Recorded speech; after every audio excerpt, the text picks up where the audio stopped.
বুদ্ধির কারিগরি, জ্ঞানের মহামারী, আত্মার হয়রানি, দেহ পেরেশান, আত্মার সুপ্ততা, মন পেরেশান। ক্রমাগত আত্মা হারায় তার নিজস্বতা, মনগত রূপে তার হয় পতন। ব্রহ্মের সূত্রটি আত্মার বিচ্যুতি, ফেসে যায় মনে, এটাই তো পাপ রূপ।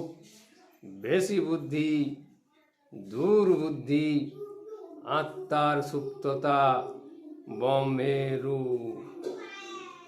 ভুলে যায় বিভ্রান্তে দেহরূপী মন, আত্মার সুপ্ততা হারালে ত্যাগে দেহ মন, তাকেই বলে মরণ।